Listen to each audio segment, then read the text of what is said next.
Doctor बाबा साहब अंबेडकर ने वंचितों के लिए और उनके मानव अधिकारों की लड़ाई लड़ते वक्त कई बार ऐसा हुआ कि उन्हें अपनों से भी संघर्ष करना पड़ा।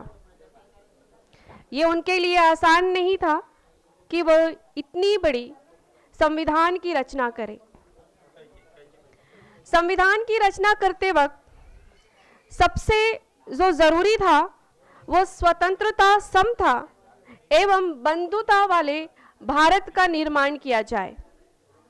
उन्होंने अथक प्रयास किया और अपने अथक प्रयासों का जो परिणाम है हमें कॉन्स्टिट्यूशन के रूप में प्राप्त हुआ।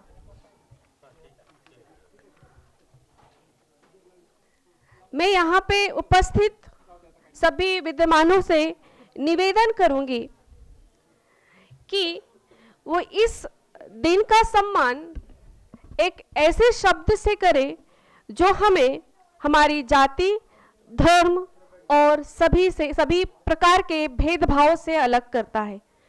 तो मैं एक ऐसे शब्द से आपका अभिवादन करना चाहूंगी जो वाकई में राष्ट्र चेतना का निर्माण करने के लिए सबसे बेहतर है।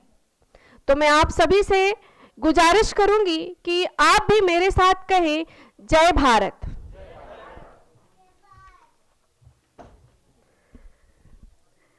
राष्ट्रीय चेतना दिवस के पूर्व दिवस पर आप सभी का मैं स्वागत करती हूं। और राष्ट्र चेतना यानी कि अपनेपन के एहसास की अनुभूति, और वर्तमान में जो हम सभी अनुभव कर रहे हैं, ये वाकई में बहुत मुश्किल है कि हम अपनी राष्ट्र चेतना को साथ लेकर एक अखंड भारत का निर्माण करें। हम सभी इस बात से अवगत है कि बचपन से ही जब हमें बोलना नहीं आता था तब से हमने एक प्रतिज्ञा अपने स्कूल में पढ़ी है जो कि हमें भाईचारे का पाठ पढ़ाती है। और ये भाईचारे का पाठ हमें राष्ट्रीय चेतना निर्माण करने के लिए ज़रूरी है कि फिर से एक बार हम उसी प्रतिज्ञा को, भला ही आज हमने स्कूल छोड़ दिया हो, परंतु उस प्रतिज्ञा को अपने मन में रखें और हर दिन यह संकल्प करें कि उस प्रतिज्ञा का मान रखते हुए हमें राष्ट्रीय चेतना की ओर बढ़ना है। आप सभी को याद होगा जब हम स्कूल में थे तो एक प्रतिज्ञा बोला करते थे, भारत मेरा देश है और सभी भारतीय मेरे भाई बहन हैं। और उसके बाद क्या था, और जो भी हमारी परंपरा है, विविधता वाली परंपरा जो है भारत की, उस पर मैं गर्व करता हूँ। आपको याद होगा एक मिट्टू भी होता है, मिट्टू है ना, तो मिट्टू की तरह हम लोग बोलते थे, हालांकि उसका मतलब बहुत कुछ समझ में नहीं आता था। लेकिन मैं जो समझता हूँ कि ये मैं वाली जो बात है ना कि भारत मेरा देश है, ये मेरा फीलिंग क्यों आया, और कभी हमने इस पर सोचने का प्रयास भी नहीं किया है कि भारत मेरा देश है मतलब क्या है। देश जब होता है तो मेरा नहीं होता है, हम सबका देश होता है।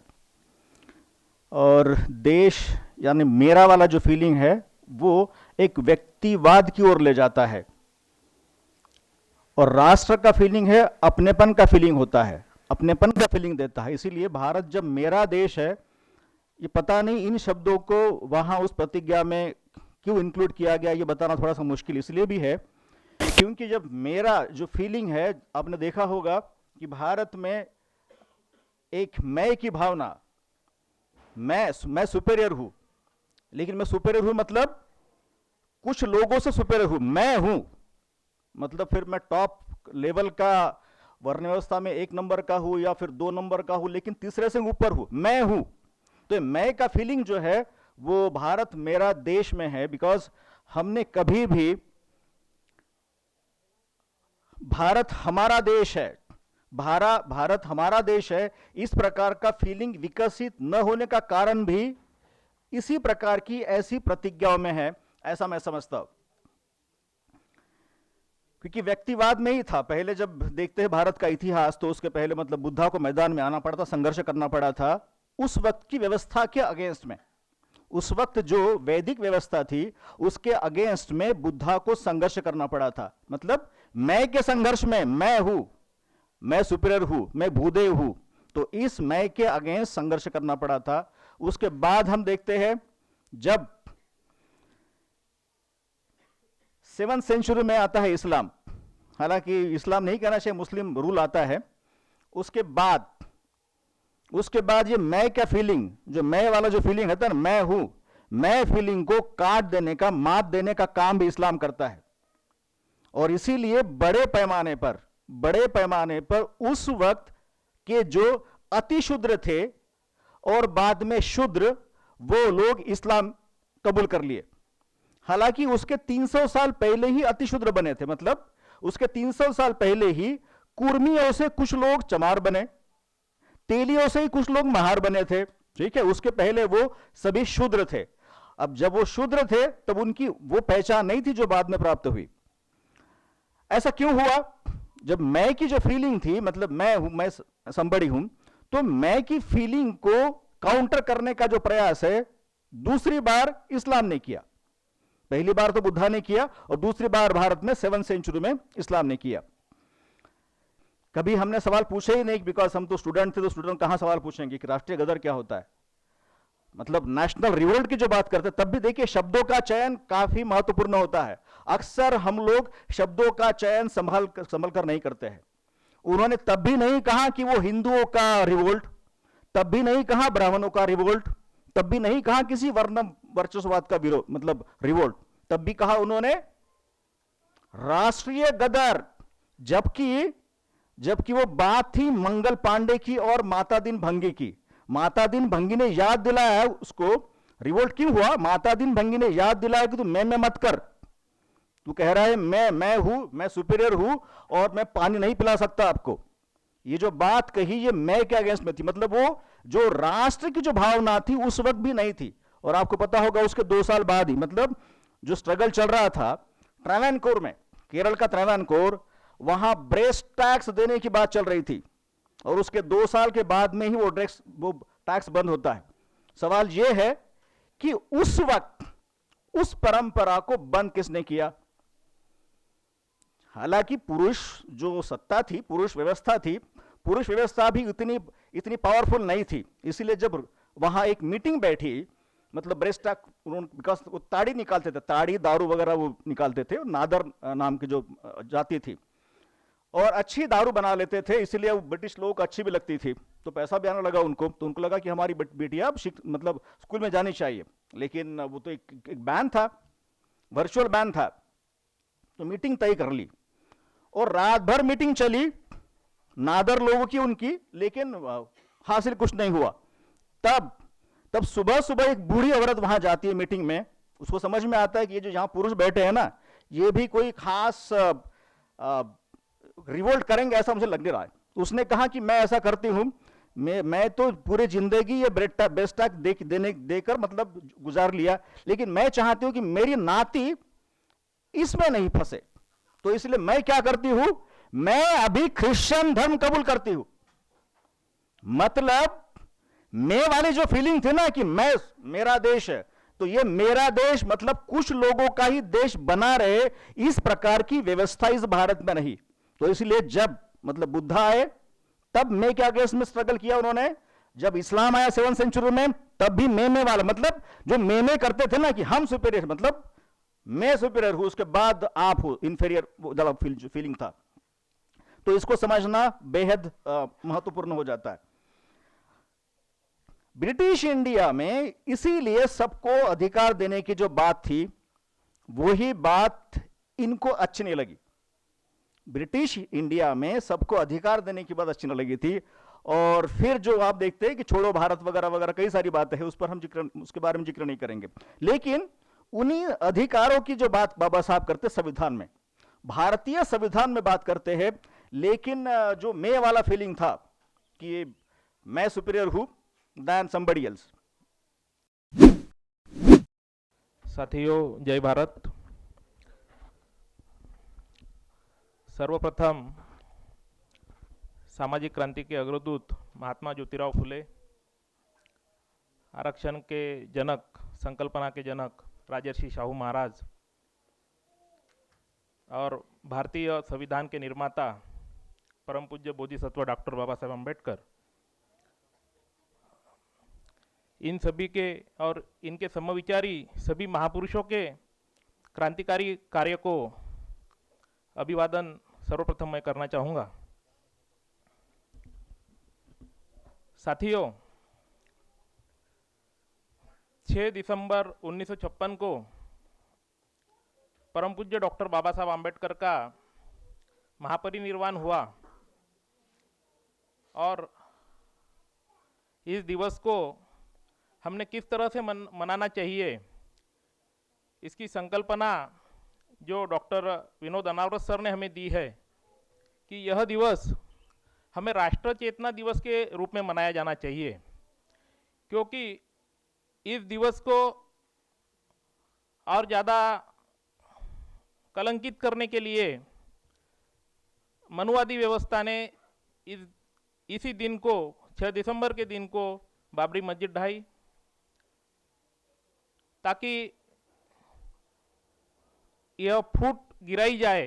जो हम 85 और 15% की जो फिलॉसफी रखते हैं, तो 85% में फूट गिराई जाए, यह उनका उसके पीछे का षड्यंत्र था।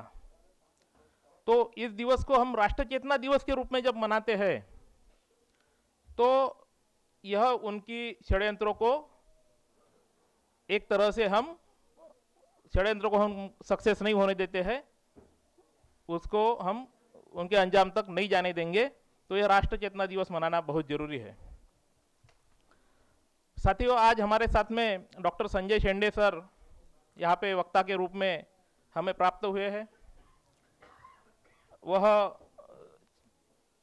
लास्ट 25 सालों से बहुजन मूवमेंट, ओबीसी मूवमेंट के बहुत बड़े विचारशील वक्ता रहे हैं, विचारवंत रहे हैं, और उन्होंने यह मंडल और मंडल आयोग वर्सेस कमंडल का जो कुछ भी इस देश में दोनों तरफ से जो आंदोलन चला, उसके वो एक व्याख्याता रहे हैं। ओबीसी मूवमेंट में उनका भारी योगदान रहा है, और जो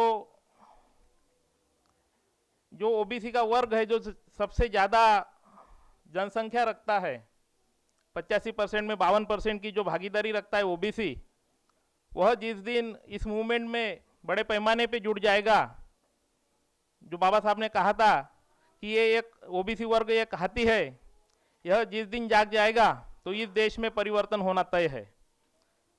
तो साथियों, वो मूवमेंट से जुड़े हुए हमारे आज के वक्ता डॉक्टर संजय शेंडे को मैं उनके वक्तव्य के लिए निमंत्रित करता हूँ। Doctor Sanjay Shende sir. तर मित्र, हा जो दिवस आहे राष्ट्र चेतना दिवस, जसं आता माझा परिचय करून देतानाही सांगितलं आणि विनोद अनावरत सरांनी सांगितलं की हा दिवसच त्यांनी का निवडला, जे सांस्कृतिक राष्ट्रवादाच्या नावाखाली विघातक दहशतवाद पसरू इच्छितात, जे आम्हीच सुप्रीम आहोत, आम्हीच श्रेष्ठ आहोत, we are the chosen people of God, आम्ही भूदेव आहोत आणि बाकी यू आर सेकंडरी सिटीजन्स, तुम्ही दुय्यम नागरिक आहात, अशी ज्यांची भावना आहे, असं ज्यांच्या कानी कपाळी मेंदूमध्ये जे ठासलं आहे, त्यांनी आपल्याला आपल्या गळी उतरवलाय। आणि मग हा दिवसच का निवडला, तर हा संविधान निष्ठ राष्ट्रवाद आहे, जो बाबासाहेबांनी संविधान निष्ठ राष्ट्रवाद, म्हणजे ज्या उतरंडीवर, ज्या जातीपातीच्या विषमतेच्या उतरंडीवर, चातुर्वर्ण व्यवस्थेवर बाबासाहेबांनी संविधानाच्या माध्यमातून स्वातंत्र्य, समता, बंधुता आणि न्याय ही जी मानवी मूल्य दिली, ही जी संविधानिक मूल्य दिली, ही मूल्य त्या दिवशी त्यांच्या इगोला, त्यांच्या श्रेष्ठत्वाला धक्का देत आहे, आणि म्हणून त्यांनी हा आज खास करून हा दिवस निवडलेला आहे। बाबासाहेबांनी जे संविधान आपल्याला दिलं आहे, हे संविधान असंच आलं काय? आपण या ठिकाणी सगळे उपस्थित आहात, हे सगळे बोलण्याच्या मुख्य लोक आज बोलण्याच्या लायकीचे झाले, हे असंच झालं आहे का? नाही झालं आहे। चारवाकापासून, सांख्य दर्शनापासून, बुद्धापासून, कबीरापासून तर आता गाडगेबाबापर्यंत ज्या ज्या महामानवांनी त्या त्या काळामध्ये या स्वातंत्र्य, समता, बंधुता, न्याय या मानवी मूल्यासाठी संघर्ष केला, आयुष्य पणाला लावलं, त्याच्यामुळं हा दिवस आपल्याला दिसत आहे. हे आपण केव्हा स्वीकारू? कारण आपल्या ते कधी लक्षातच आलं नाही. बाबासाहेबांनी ही जी मानवी मूल्य आहे, ह्या ज्या सगळ्या महामानवांनी जे काम केलं आहे या घटनेसाठी, स्वातंत्र्याची ही जी राज्यघटना आपल्याला मिळाली, ही अशी सहजासहजी नाही मिळाली आहे. यासाठी ह्या मानवी मूल्यांनी जे जे काम ह्या संविधानाच्या माध्यमातून यांचे विचार अंतर्भूत केले आणि त्याच्या प्रचार आणि प्रसारासाठी आपली नैतिक जबाबदारी जास्त आहे. आज सांस्कृतिक राष्ट्रवाद म्हणजे आम्ही श्रेष्ठ ही जी भावना आहे आणि आम्हीही स्वीकारलाय की आम्ही दुय्यम आहोत, हे जे आहे, बाबासाहेब म्हणतात की कास्ट हे नोशन आहे, ही असं नोशन आहे की आम्ही ते स्वीकारलाय की आम्ही आमच्या परिघामध्येच, आम्ही आमच्या कंपूमध्ये खुश आहोत. आणि याचा राष्ट्रवादाच्या आड काय येत असेल, ह्या संविधाननिष्ठ राष्ट्रवादाच्या आड काय येत असेल तर जात आहे. हे मी तुम्हाला सांगण्याची गरज नाही. ॲनिहिलेशन ऑफ कास्टमध्ये बाबासाहेबांनी लिहिलेलं आहे आणि त्याच्यामध्ये सुरुवातीलाच लिहिलं आहे की जो विवेक आहे, ड्रॉनचं वाक्य आहे की जो विवेकाचा वापर करत नाही तो धर्मांध आहे, जो विवेकाचा वापर करू शकत नाही तो मूर्ख आहे, आणि ज्याच्याजवळ विवेकाचा वापर करण्याचं धैर्य नाही, धाडस नाही, करेज नाही, तो गुलाम आहे. आणि आपण या देशामध्ये बघत आहोत, स्वातंत्र्याच्या 75 वर्षानंतर सुद्धा आपण बघत आहोत की आपल्यामध्ये ते धाडस, धैर्य नाही आलाय. कारण आपण कसल्या तरी गोष्टींनी भीतीग्रस्त आहोत, दहशतीत आहोत. आपण खऱ्या अर्थानं स्वातंत्र्यच नाही आहोत. बाबासाहेब म्हणतात की जर ह्या मानवी मूल्यांचं तुम्ही जर पालन करत नसाल तर तुम्ही जिवंत असून मेलेले आहात. आणि खरं आहे, माझं शरीर हे माझं आहे, पण माझा मेंदू जर कुठल्या एखाद्या दहशतीग्रस्त विचारानं जर दहशतीत आहे, भयंकित आहे, तर ते होणारच आहे. आणि म्हणून खऱ्या अर्थानं तुम्हाला या जातीच्या पातीच्या पुढं जर जायचं असेल तर हा संविधाननिष्ठ जो राष्ट्रवाद आहे त्याची आज आपल्याला कधी नव्हे इतकी गरज आहे. आणि ते मानवी मूल्य म्हणजे कोणती असेल तर स्वातंत्र्य, समता, बंधुता आणि न्याय. आणि मग हे स्वातंत्र्य कसं असेल, हे समता कशी प्रस्थापित होईल? जर बंधुत्वच नसलं, आपल्यामध्ये जर मैत्रीभावच नसला तर कसं होणार आहे? हे शक्यच नाही आहे.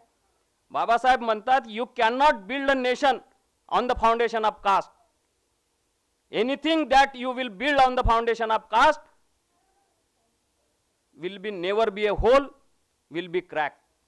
ते कधीच शक्य होणार. जातीपातीचं जग मेल्याशिवाय समतेचं जग कसं निर्माण होईल? समताधिष्ठित समाजाची निर्मिती कशी शक्य होईल? कारण तर आमच्या मनातच जात आहे. आम्ही ज्या 30-35 वर्षापासून चळवळीमध्ये मी काम करत आहे, मी ओबीसीच्या साठी जास्त काम करत आहे, ओबीसीच्या प्रवर्गात येत असल्यामुळं. आणि आम्ही जेव्हा बघत आहोत की त्यांच्याकडे आपण जात असताना आपल्या लक्षात येते की ते कुठेतरी भयंकित आहे, भयभीत आहेत. त्यांना कोणी सांगितलंच नाही की हे कसं काय. ह्या स्वातंत्र्य, समता, बंधुता, न्याय, ह्या समताधिष्ठित समाजाची निर्मिती, हे संविधान हे तुमच्यासाठी आहे, शेतकरी कष्टकऱ्यांसाठी हे सांगितलंच गेलं नाही आहे. आणि मग आपण त्याला म्हणतो की हा नालायक आहे, तो नालायक आहे, आणि मी मग महानालायक ठरतो. तुमच्यामध्ये जर मैत्रीभाव निर्माण झाला नाही, तुमच्यामध्ये जी बाबासाहेबांमध्ये करुणा, प्रचंड अशी करुणा होती, त्यांना माहीत होतं की हा समाज हे संविधान उलथून टाकेल. आणि म्हणूनच 340 कलम त्याच्यासाठी खास प्रोव्हिजन बाबासाहेबांनी केली. माहीत होतं त्यांना की हे अजूनही कर्मकांडात अडकलेले आहेत. आत्मा, परमात्मा, स्वर्ग, नरक, भूत, खेत या सर्वांमध्ये तो अडकलेला आहे. पण तरी सुद्धा ती प्रचंड बुद्धाची, तथागताची करुणा बाबासाहेबांमध्ये होती. आणि म्हणूनच बाबासाहेबांनी 340 कलम लिहिलं. आणि इतकंच नाही तर 1953 मध्ये बाबासाहेबांनी हिंदू कोड बिल आणि ओबीसीचा साठी आयोग नेमला नाही म्हणून राजीनामा दिला कायदेमंत्रीपदाचा. आहे का आपल्या आज कोणी दिसते का आपल्याला 75 वर्षात स्वातंत्र्याच्या? कोणीतरी माणूस जे एवढं पद मिळालं ते पद सहजरित्या कशासाठी? तर या देशातले 18 पगड जातीत जे विभागलेले लोक आहेत, जे बहुसंख्य लोक आहेत, जे ओबीसी लोक आहेत, शेतकरी आहेत, कष्टकरी आहेत, भटके विमुक्त आहेत, आदिवासी आहेत, मायनॉरिटीचे लोक आहे, मुस्लिम, या सगळ्यांच्या विकासाचा जाहीरनामा म्हणजे भारतीय संविधान आहे. आणि त्या जाहीरनाम्यासाठी त्याचं इम्प्लिमेंट झालं नाही. जो मोठा वर्ग आहे म्हणजे अगदी वरच्या महिलांपासून तर खालच्या महिलांपर्यंत, जो हिंदू कोड बिल, जे हिंदू कोड बिलासाठी बाबासाहेबांनी आणि ओबीसीच्या प्रश्नासाठी राजीनामा दिला, किती मोठी प्रचंड अशी करुणा. मग आम्ही ते पालन केलं का? आम्ही राष्ट्रवाद म्हणजे काय? राष्ट्रवाद म्हणजे स्वातंत्र्य, समता, बंधुता आणि न्याय ही जी मानवी मूल्य आहे, याच्यासाठी तुम्हाला आतून तुमच्यामध्ये अंतःप्रेरणा आहे, राष्ट्रचेतना आहे ना, ती चेतना निर्माण झाली पाहिजे.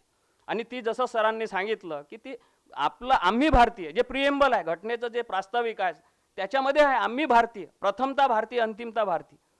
ही जी भावना जोपर्यंत आमच्यामध्ये कशी येईल, तर यासाठी आपल्याला घरोघरी जावं लागेल. इथे बसलेल्या प्रत्येकाला माझी विनंती आहे की बुद्धांनी सुद्धा 45 वर्ष ज्ञानप्राप्तीनंतर मी इगो आपले वी शुड मेल्ट अवर इगोच. कारण फ्रान्समध्ये जेव्हा राज्यक्रांती झाली त्यावेळेसही तिथे जे उच्चवर्णीय लोक होते, वंशीय लोक होते, तेही डिग्रेड झाले. जपानमध्ये समुराई डिग्रेड झाले. आपल्याकडे डिकास्ट होण्याची गरज आहे. आपल्याकडे ती भावना, आपण जे पुरोगामी म्हणतो ते त्यांच्यामध्ये ती जातीयतेचं अवडंबर आहे, ती जातीयतेची विषवल्ली सबकॉन्शियस माइंडमध्ये आहे. ते आपल्याला काढावं लागेल, स्वतःपासून तयार करावं लागेल, कृती करावं लागेल. मी माझ्या मुलाची जात नाही टाकली, कृती करावं लागेल. त्यांनी दिली ना, मग तुम्ही कशाला मानता ती हायरार्की? आपल्याला ते कृतीनं करावं लागेल. आणि ज्यांच्या मनाची तयारी झाली त्यांच्यासाठी मी म्हणतो, ज्यांची नाही झाली त्यांनी आपल्या जातीमध्ये आनंद घ्यावा. त्या ज्या विषमताग्रस्त जात आहे ती पोसावी, त्याला मजबूत करावी, माझा काही त्याला म्हणणं नाही. पण ज्याच्या मनाची तयारी झाली त्यांनी ते नाकारायला पाहिजे. मैं पहली बार किसी स्टेज पर हिंदू भाषा में बात कर रहा हूँ. हिंदू भाषा इसलिए कि अगर अपन भारतीय है तो अपनी राष्ट्रभाषा का नाम भारतीय होना चाहिए, ऐसा हमें लगता है. लेकिन वो भाषा हिंदी है, लेकिन हिंदी नहीं होना चाहिए. अगर वो भाषा राष्ट्रभाषा अगर हिंदी कहते हो तो गलत है, ऐसा हमें लगता है. वो भाषा का नाम होना था हिंदू भाषा. तो हो सकता है कुछ मेरे बोलने में कुछ कम ज़्यादा हो, इसलिए मैं बोल रहा हूँ कि पहली बार मैं हिंदू भाषा में बात कर रहा हूँ. तो एक पहली बार तो मैं ओबीसी हूँ कॉन्स्टिट्यूशन लैंग्वेज के हिसाब से, और धार्मिक एंगल से अगर विचार किया जाए तो मैं 4th क्लास हिंदू हूँ. क्योंकि हिंदू धर्म में 4 वर्ण की व्यवस्था है. इसमें ओबीसी मैं भी उसमें आ गया, हमारे साथी भी ओबीसी साथी भी है, वो 4th क्लास हिंदू में आते हैं, ऐसा मुझे लगता है. तो ओबीसी एक कॉन्स्टिट्यूशनल वर्ड है. अगर इसका पूरा मीनिंग देखे जाए तो अदर बैकवर्ड क्लासेस. लेकिन क्लास का अगर अपन ने मीनिंग देखा तो क्लास का मीनिंग होता है वर्ग, एक जाति का समूह. लेकिन क्या ओबीसी एक जाति का समूह है या फिर वो क्लास है, इस पे भी अपने को गौर करना है. तो पहले तो ओबीसी एक वर्ण में स्थित है, उसके बाद में एक जाति में स्थित है, फिर उसके बाद में वो क्लास में. इतनी सारी ओबीसी की पार्टी है. सर ने जैसा बताया, शेंडे सर ने, कि हमारी ओबीसी की इतनी पार्टी है, लेकिन क्या ये पॉलिटिकल ओबीसी पार्टी अभी तक सक्सेस हो पाई, और क्यों नहीं सक्सेस हो पाई, तो इसके भी लिए अपने को गौर करना है. तो इसके लिए हम जब भी हम ओबीसी में जाते हैं तो ये बात बताते हैं कि जब तक अपना कल्चरल धार्मिक बेस मजबूत ना हो तब तक अपन पॉलिटिकल की बात करना उचित नहीं है. क्योंकि अपन ने यूपी का उदाहरण देखे हैं कि अभी बहुत सारे लोगों को ऐसा लगता था कि राजनीति से हम सब कुछ हासिल कर लेंगे, लेकिन आपने देखा होगा कि किस तरीके से जो वहाँ की जो सरकार है वो क्या काम किया और क्यों अनसफल हुए. एक अपन ओबीसी का एक क्लास कैसा निर्माण हो जाए, इसके लिए हम हमारे कुछ साथी सत्यशोधक संस्कृति संघ के अंतर्गत कार्य कर रहे हैं. और अभी जो हमारे कुछ एससी साथी है, वो कोई भी स्टेज पे बोलो या कोई भी भाषण में बोलो, जितना हो सके वो हिंदू धर्म की प्रताड़ना करते रहते हैं. कितनी वो हिंदू धर्म के यानी उनको गालियाँ देना, या फिर ओबीसी ऐसे छे ओबीसी वैसे. अब मैं बोलता हूँ, अगर किसी बच्चे को या किसी आदमी को अगर बचपन से वैसे संस्कार में वो ढला है, वो वैसे संस्कार में अगर आगे बढ़ रहा है, तो उसमें क्या गलती है. तो हमारा मानना ऐसा है कि उसमें पहले उसकी कल्चर अपने को समझाना पड़ेगा. अपन कैसे बंधु भाव का एक वातावरण निर्माण करना पड़ेगा उनके साथ, तब जाके वो अपना कल्चर धर्म के मामले में थोड़ा सा कुछ चिकित्सा करना शुरू करेंगे. और बहुत सारे कुछ हमारे साथी है शेंडे सर अंधश्रद्धेचं काम करतात ते अंधश्रद्धा निर्मूलन. सर्वप्रथम मैं डॉक्टर बाबा साहेब को नमन करना चाहूँगी. मैं अधिवक्ता advocate Shaila Qureshi district court एवं हाई कोर्ट में कार्यरत कर रही हूँ. सर्वप्रथम मैं सम्मानीय मंच को नमन करती हूँ. हमारे परम आदरणीय अध्यक्ष महोदय, हम सभी के चहेते व समाज के लोकप्रिय माननीय मुख्य अतिथि जी व इस कार्य के महत्वपूर्ण अंक हमारे दर्शकगण, आप सभी को मैं हार्दिक नमन करती हूँ. आपका अभिवादन करती हूँ, आपको सादर वंदन करती हूँ. सर्वप्रथम आयोजकों द्वारा मुझे अवसर देने के लिए मैं सबका धन्यवाद करती हूँ. आज मैं जिस शख्सियत से आप सभी को मिलवाना चाहूँगी, मैं आदरणीय शब्बीर पठान जी को आमंत्रित करना चाहूँगी कि अपने 2 शब्द व्यक्त कीजिए. ये देश है सूफी संतों का, महापुरुषों और भंतों का. ये देश है सूफी संतों का, महापुरुषों और भंतों का. ये बात नहीं आज की अब की, ये बात नहीं कल परसों की, मानवता के संघर्ष की ये बात है हजारों वर्षों की. इन शब्दों को इस देश में मानवता प्रस्थापित करने के लिए, इंसानियत को प्रस्थापित करने के लिए जिन महापुरुषों ने अपने जीवन को लगाया, तमाम महापुरुषों को अभिवादन करके मैं अपने शब्द आपके सामने रखने की कोशिश कर रहा हूँ. और आप लोगों से एक सवाल, पहला ही सवाल मैं कहना चाहता हूँ कि मैं पूछना चाहता हूँ कि क्या आप सब लोग सलामत हो? अभी तो फ़िलहाल सलामत हो ना? अभी आपको अगर मैंने ये पूछा तो अभी एक मुस्लिम कम्युनिटी का आदमी अगर यही सवाल पूछेगा ना अपने मुस्लिम कम्युनिटी के आदमी से, तो क्या कहेगा? अस्सलाम अलैकुम, है ना? फिर वो जवाब में रिटर्न में आएगा वालेकुम अस्सलाम. अब उसका हिंदी ट्रांसलेशन मैंने पहले कह दिया. मैंने सवाल किया आप अच्छे हो, तो आपने कहा अच्छे हो, तो मैं उसका मतलब ये है, यानी मैंने आपको कह दिया, पूछ लिया कि आप अच्छे हो, तो आपका काम है कि भाई आप भी अच्छे रहो, नहीं है ना? तो ये इतना सा कॉन्सेप्ट है अस्सलाम वालेकुम वाला. तो खैर, मानवतावादी तमाम संतों और महापुरुषों को अभिवादन, सलाम. और साथियों, आज जो कार्यक्रम यहाँ पर रखा गया है राष्ट्र चेतना दिवस, और ये 6 तारीख महाप्रयाण बाबा साहब का जो हुआ है, उस दिन को माध्यम बनाकर जनहित के लिए, सही माध्यम बनाने के लिए ये इसको चेतना दिवस के रूप में मनाया जा रहा है. अब ये चेतना जो शब्द है, सर ने कहा है प्रस्तावना में, अभी मेरा ये मानना है कि वो जो एक बुद्ध और उनका धम्म है ना, वो कॉन्स्टिट्यूशन की तरह पढ़ा जाता है और उसके एविडेंस भी वैसे ही दिए जाने चाहिए. तो खंड 4 भाग 3 और उपखंड 13 में पैराग्राफ 2 में ये कहा गया है कि सत्य को सत्य और असत्य को असत्य की जानकारी रखने वाले सम्यक दृष्टि प्राप्त लोगों को ही सच्चाई का पता होता है. अब समस्या ये है कि इसको अगर आप माइक्रो एनालिसिस करेंगे तो 4-5 डिवीज़न हो जाएंगे. सबसे पहले तो अपने को सत्य क्या है वो समझना चाहिए, फिर उसको सत्य को सत्य मानने की कुवत आनी चाहिए, क्योंकि वो एक दूसरा मैटर है. फिर तीसरा मैटर ये है कि झूठ क्या है वो पता होना चाहिए. चौथी बात ये है कि झूठ को झूठ मानना चाहिए.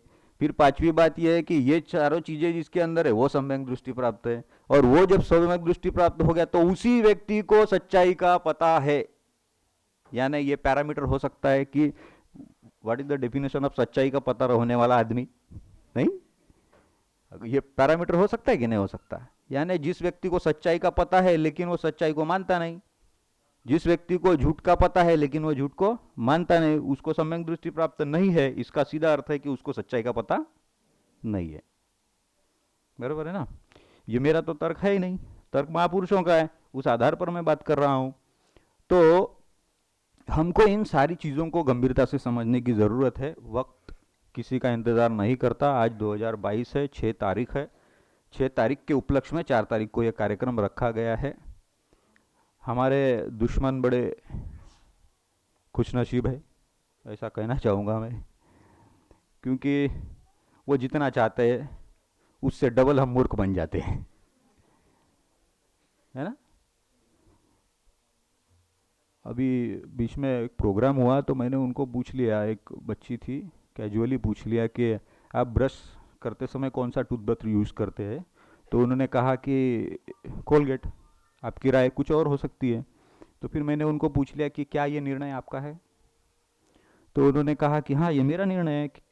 पैसे तो मैं नहीं दिए, पापा ने दिए थे, लेकिन मैंने दिए ना किराने वाले को, और मैंने ही उसको कोलगेट मांगा, तो ये मेरा निर्णय है।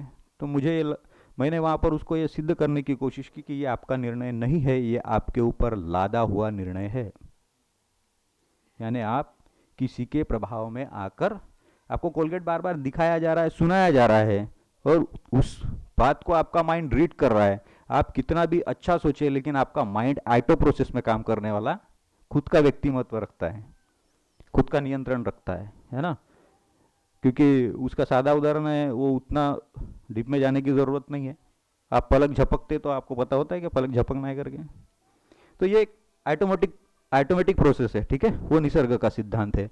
तो मुझे कहना ये है कि हमको निर्णय लेने की जो क्षमता है, उस बारे में भी तो सोचना चाहिए कि नहीं सोचना चाहिए। और ये मानसिकता का खेल है। मैं खुद की समीक्षा बहुत बार करने की कोशिश करता हूँ, करते रहना चाहिए।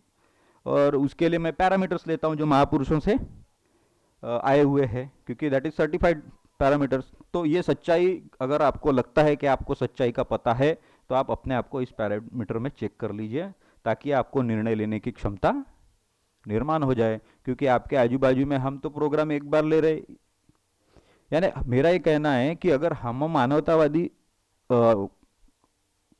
विचारधारा को प्रस्तावित करने के उद्देश्य को रखने वाले जितने लोग हैं, वो तमाम लोग मिलकर जितने प्रोग्राम कर रहे हैं, उससे ज़्यादा उसको विकृत करने का काम पूरे फोर्स से चालू है, और वो भी बिना किसी एफर्ट से।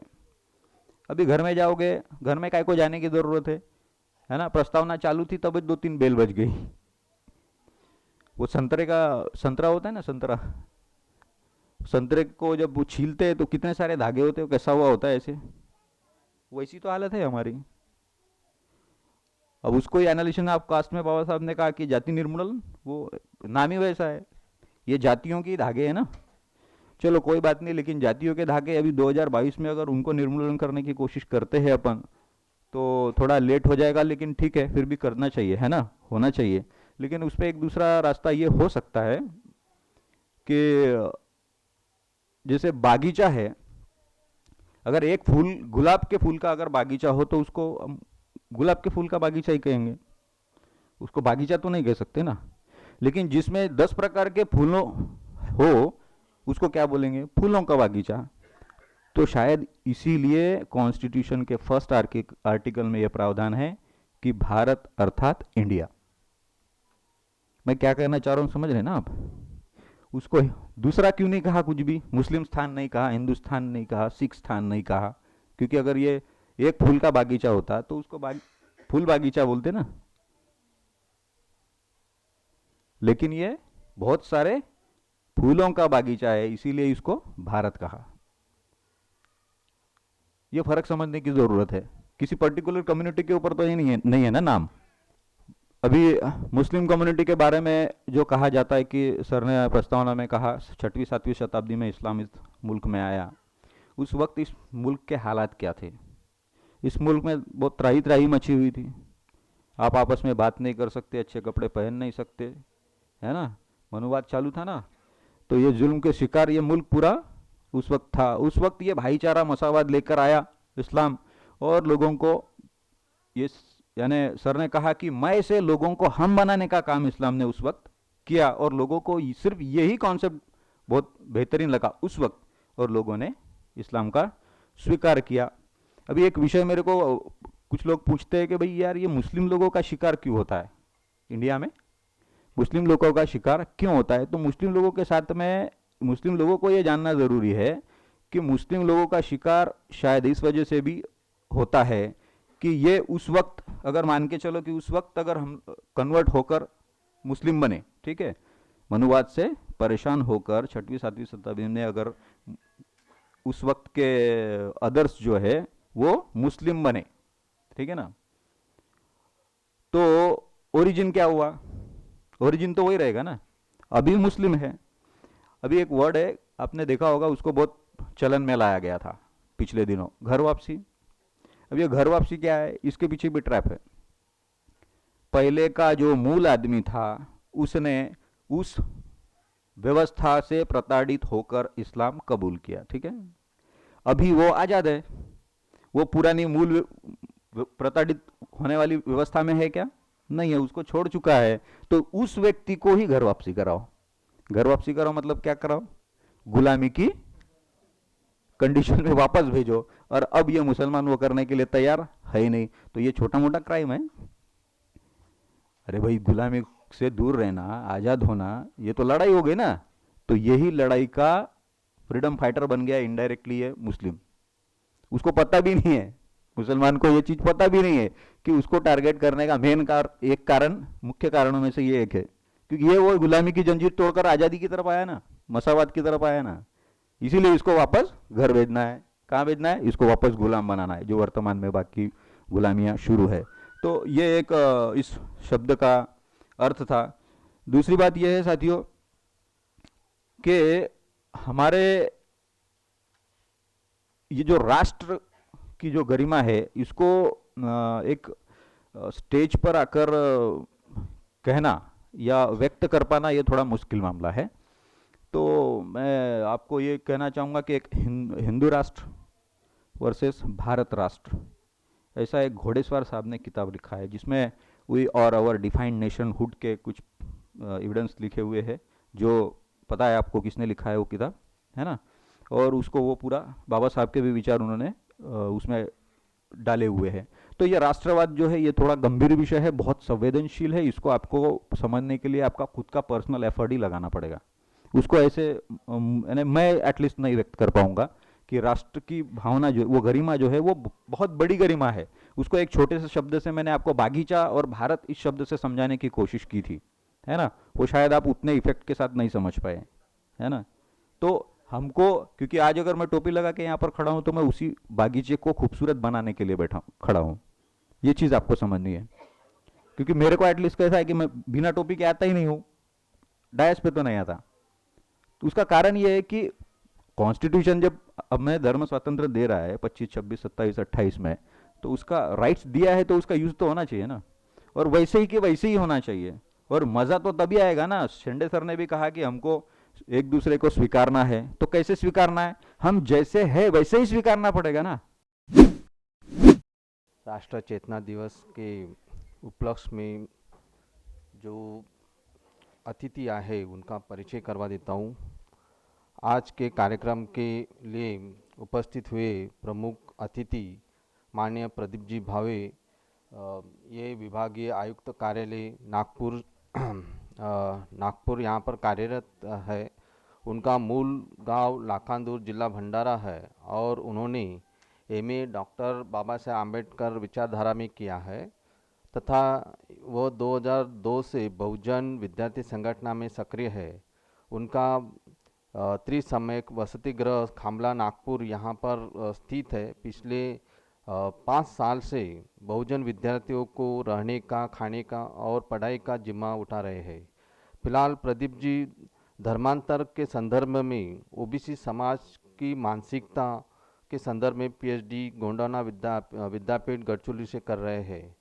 सत्य को तीर को लेकर ओबीसी भाइयों को उनके मूल सभ्यता या सामाजिक कर्तव्य समझाने में जुटे रहते हैं।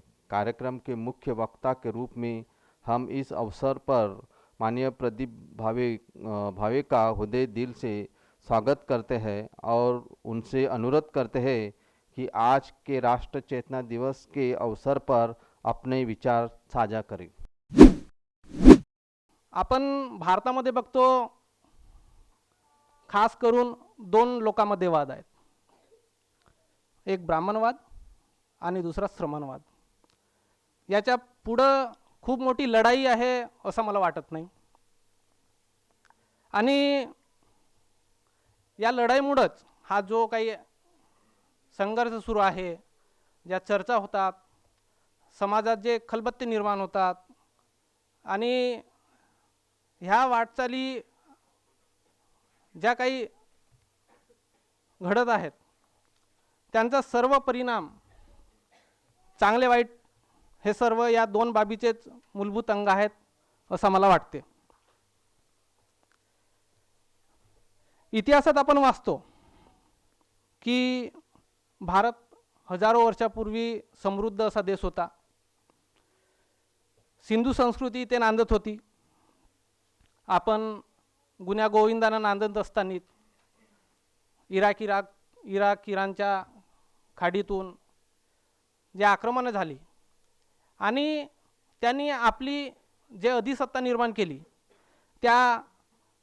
ह्या सर्व पार्श्वभूमीवर त्यांनी आपले ग्रंथ निर्माण केले, आपल्या चालीरीती निर्माण केल्या, कर्मकांडांच्या माध्यमातून आपल्याला त्यांनी ते थोपवलंच नाही तर ते आपल्या मनपटलावरती प्रतिबिंबित व्हावे याकरिता त्यांनी पुस्तकांच्या माध्यमातून जे साधन सामुग्री वापरता येईल त्या माध्यमातून त्यांनी त्या आपल्या मनावर बिंबवण्यासाठी पुरेपूर प्रयत्न केला.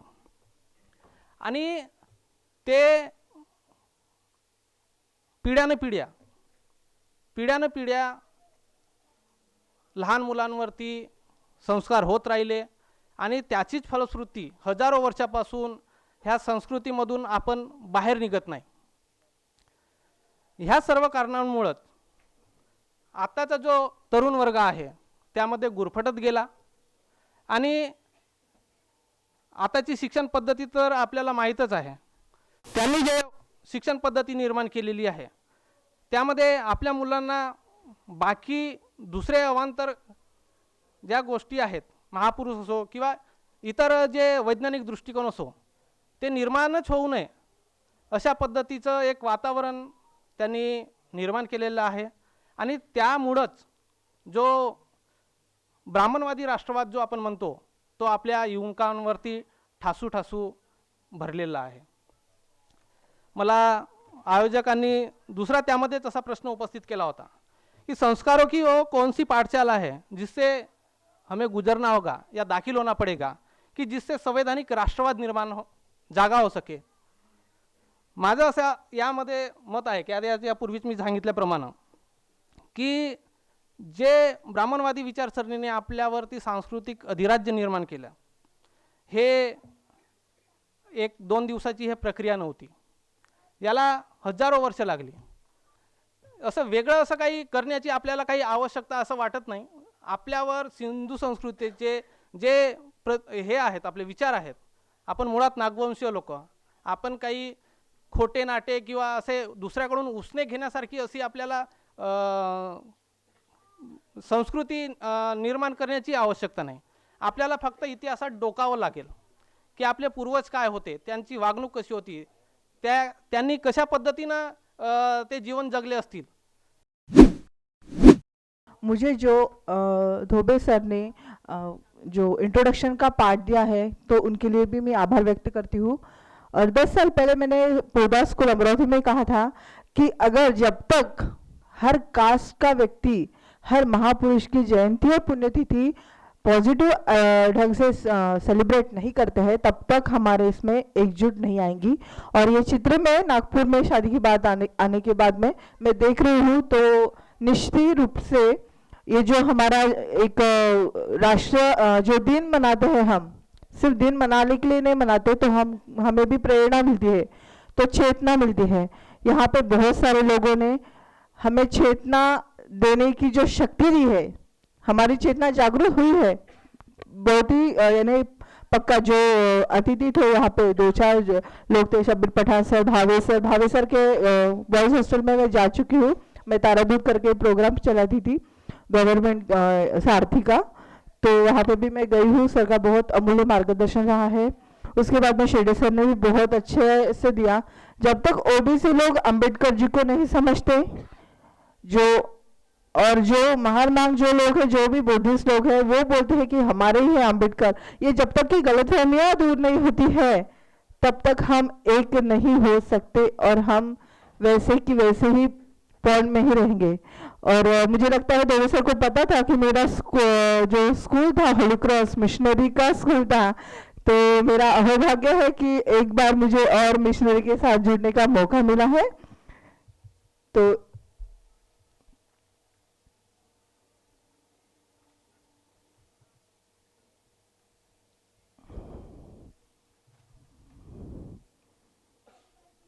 और सबको एक धन्यवाद देते हुए मैं फादर जोसेफ विंसेंट बावर सर का एक थोड़ा सा इंट्रोडक्शन देती हूँ, क्योंकि इंट्रोडक्शन बहुत मायने रखता है।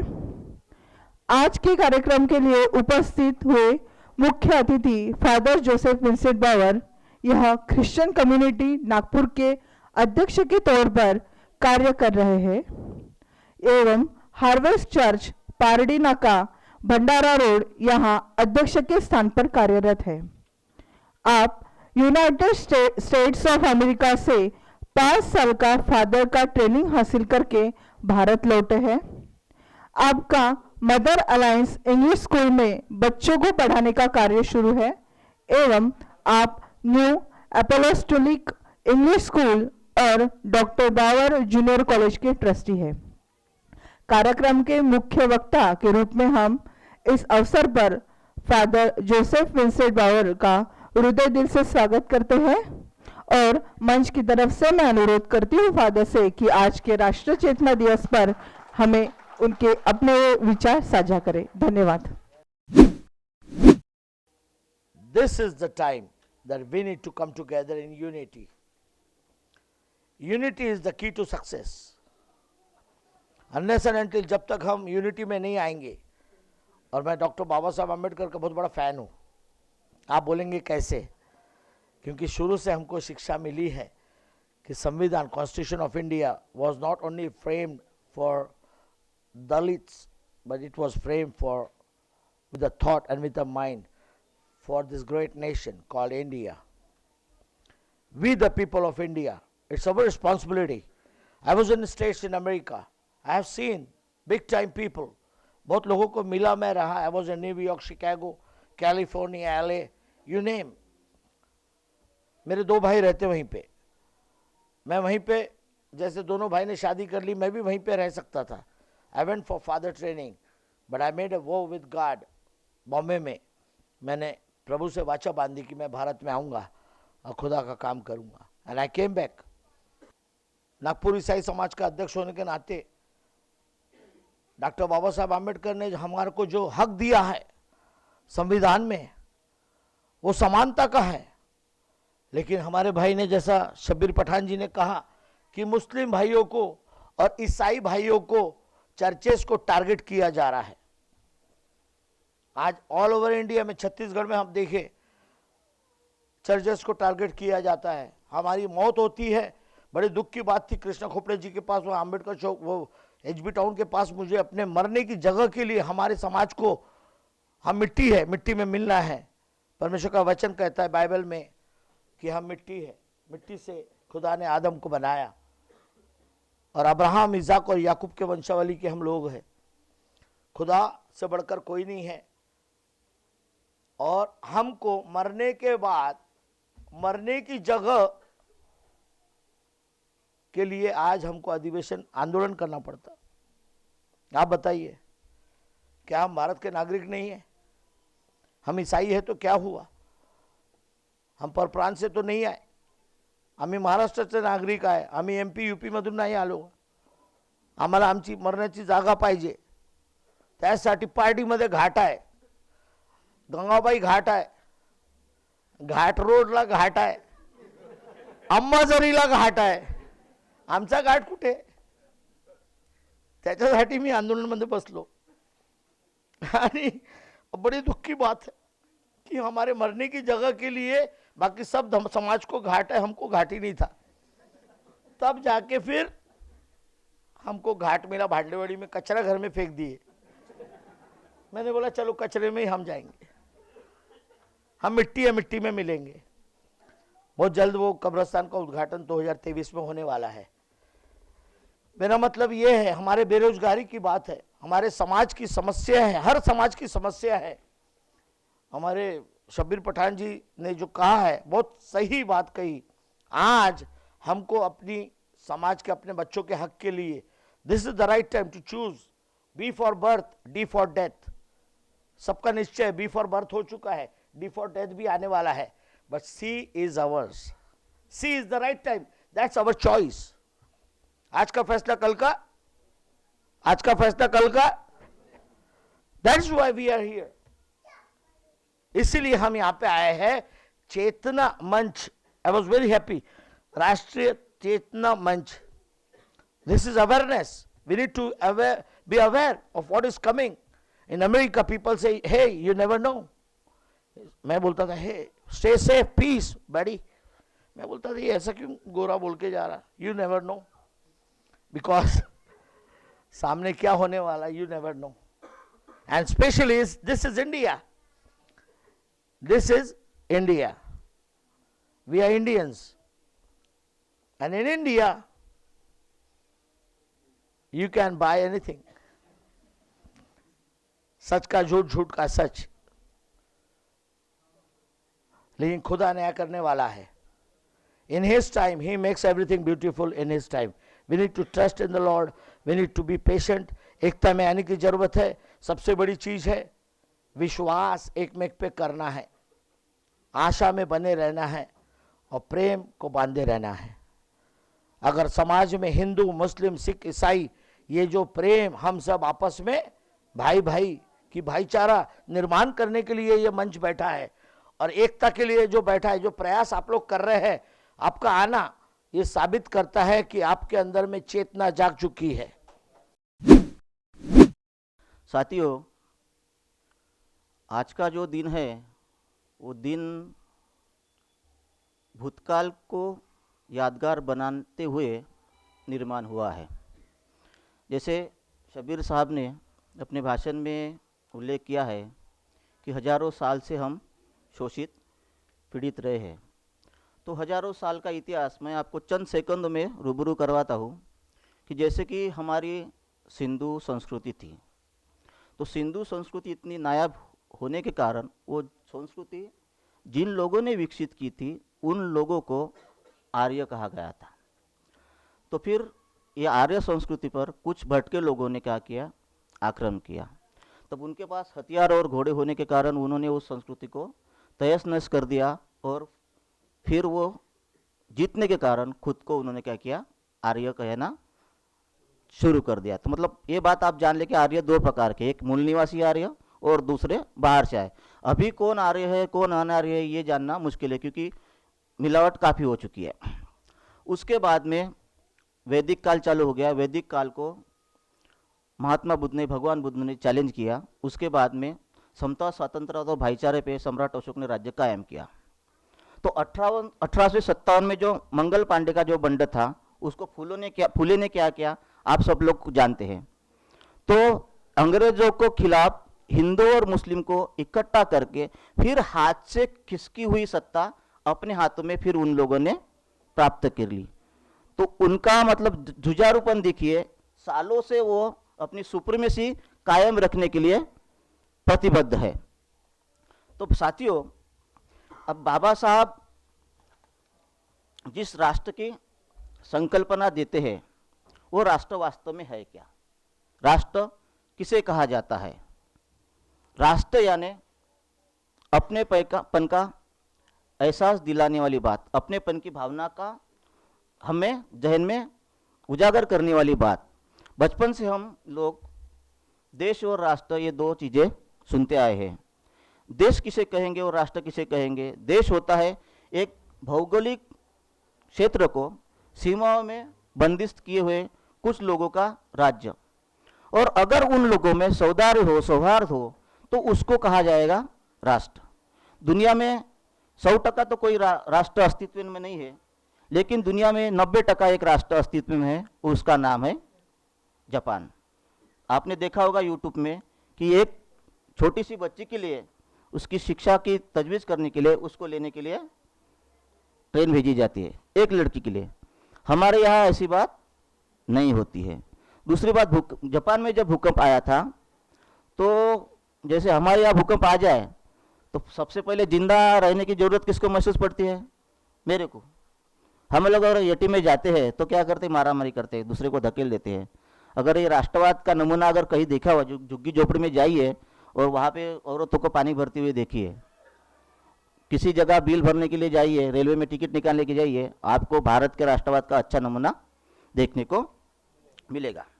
तो भारत में राष्ट्रवाद की सही मायने में संकल्प देने का श्रेय अगर किसी को जाता है उसका नाम है डॉक्टर बाबा साहब भीमराव आम्बेडकर। राष्ट्रवाद की थ्योरी तो माफीवीर सावरकर की भी थी, लेकिन वो क्या था? द्विराष्ट्रवाद था, यानी एक देश में दो राष्ट्रवाद। वैसे तो वर्णाश्रम का जो थ्योरी जो है वो मल्टीनेशनल की है, मल्टीनेशनलिटी की है। बाबा साहब कहते हैं कि जाति अपने आप में एक राष्ट्र है, जाति अपने आप में राष्ट्र है और वो सटीक और सही भी है। मैं अगर एज अ बुद्धिस्ट किसी हिंदू से मिलता हूँ तो मेरा पहले नाम पूछता है, मेरी ओर देखता है कि ये कौन सा है, क्योंकि एक जात वाला आदमी अपने जात वाले आदमी को से ही अपनापन महसूस करता है। ये भारत की फैक्ट है, ये भारत की फैक्ट है। और इसी जाति के कारण हम लोग एक संघ में बन नहीं पाते, क्योंकि वो सालों से सिंचित की गई है व्यवस्था के कारण।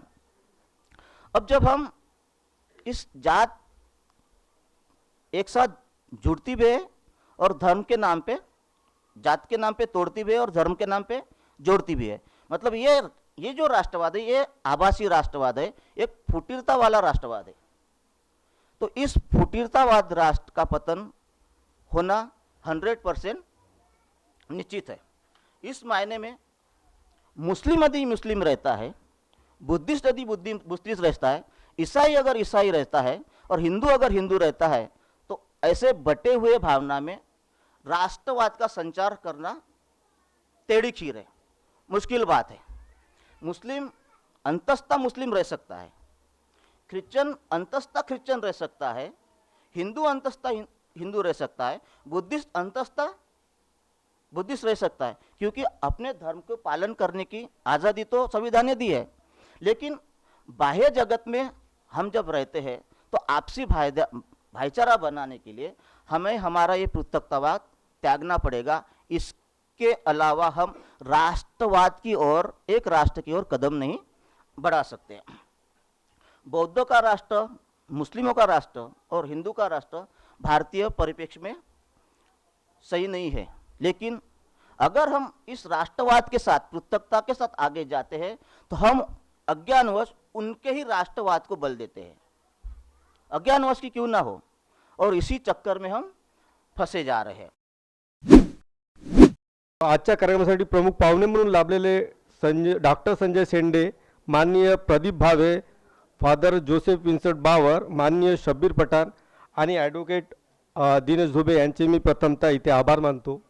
या ठिकाणी उपस्थित असलेले असे छोटे बाळ इथे आणि इकडे या साईडला बसलेले त्याचेही आभार मानतो की शांतपणे आपल्याला हा कार्यक्रम इथे आपल्याला करू दिलं। अध्यक्षपदाची धुरा अतिशय मार्मिक आणि माफक शब्दाने मांडल्याबद्दल श्री अतुल बापशी यांचे मी सुद्धा आभार मानतो। कार्यक्रमाचे संचालन ॲडव्होकेट अस्मिना यांनी आपल्या गोड शब्दांनी आणि आपल्या हास्यमय चेहऱ्यांनी सगळ्यांना मार्गदर्शन केल्याबद्दल आणि संचालन केल्याबद्दल त्यांचेही आभार मानतो। या कार्यक्रमासाठी प्राध्यापक राजेंद्र कोठाडे, इंजिनियर ईश्वर कुरडकर तसेच आयोजक राष्ट्र चेतना प्रेरणा मंच यांनी घेतलेले पुढाकाराबद्दल यांचे सर्वांचे मी आभार मानतो। तसेच डॉक्टर आंबेडकर सांस्कृतिक भवन यांनी हाल उपलब्ध करून दिल्याबद्दल त्यांचेही मी इथे आभार मानतो। आणि आपण सर्व राष्ट्र चेतना दिवसाच्या परिसंवादासाठी वेळ काढून एवढा वेळ इथे टिकून राहिलात यांच्याबद्दल मी सर्वांचे आभार मानतो आणि हा कार्यक्रम इथेच संपला असे मी जाहीर करतो।